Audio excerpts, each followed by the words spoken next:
প্রত্যেকটা কথা একদিন না একদিন উত্তর হবে। আমি মরে গেলেও এখন কোনো দুঃখ নেই। হাজার হাজার গোপীনাথ বাংলার বুকে জন্মে পতাকাকে বিকৃত করা হয়েছে, সেইটার উপরে গেরুয়া পতাকা উত্তোলন করা হয়েছে। বাংলাদেশে তো আমাদের মামলা করা হয়েছে, অথচ এই স্বাধীন বাংলাদেশে জিন্না সাহেবের জন্মদিন পালন করা হয়, বাংলাদেশের মানচিত্র অর্থাৎ জাতীয় পতাকাকে অবমাননা করা হলো, দাঁড়িয়ে নামাজ পড়া হলো, তার বিরুদ্ধে মামলা হলো না। সেই দেশে বসবাস করছি না, আর আপনারা বললেন যে মানবো।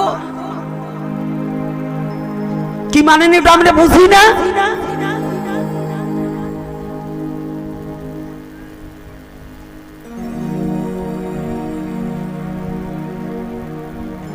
বাংলাদেশে স্বাধীন বাংলাদেশে বাংলা পাকিস্তানি পতাকা উত্তোলন করা হলো, তার বিচার এই বাংলাদেশে কেউ করলো না।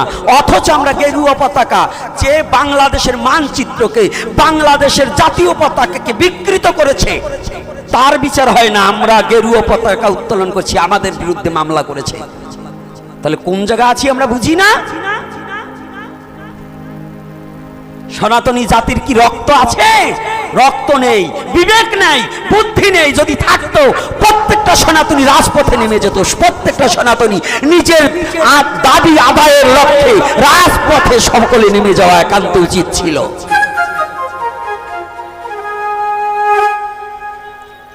ঘুমিয়ে ঘুমিয়ে খালি ধর্মের কথা হরে কৃষ্ণ বলো, হরে কৃষ্ণ কয়দিন বলবানে? রাজপথে না গেলে হরে কৃষ্ণ বলার শক্তি পাবা না। কথাটা ভালো করে শুনবেন।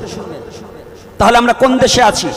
বিবেকবিহীন, জ্ঞানহীন দেশে এখন বসবাস করছি। কারণ যেখানে সঠিক বিবেচনা করার মতো যোগ্যতার ব্যক্তি খুব কম, নাই তা বলবো না, আছে কিন্তু খুব কম।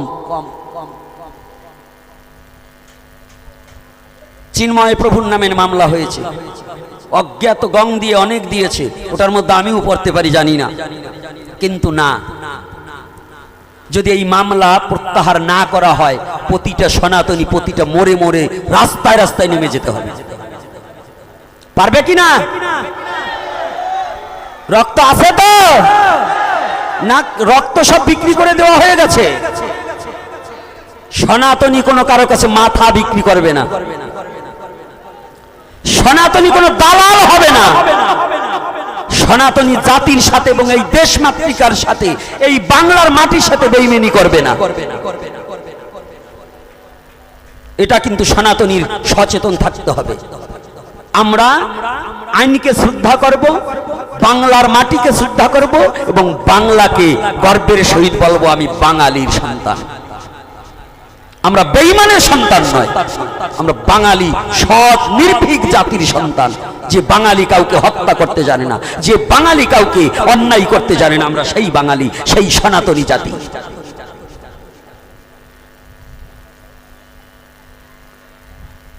তাহলে আমাদের নিজের ন্যায্য অধিকার আদায়ের জন্য রাজপথে সদা সর্বক্ষণ লেগে থাকতে হবে। যতদিন পর্যন্ত যে কোনো নির্বাচিত সরকার আসুক আর অন্তর্বর্তী সরকার থাকুক, যতদিন পর্যন্ত সনাতনীদের ৮ দফা দাবি মেনে না নেবে, ততদিন পর্যন্ত মাঠ থেকে আমরা উঠবো না।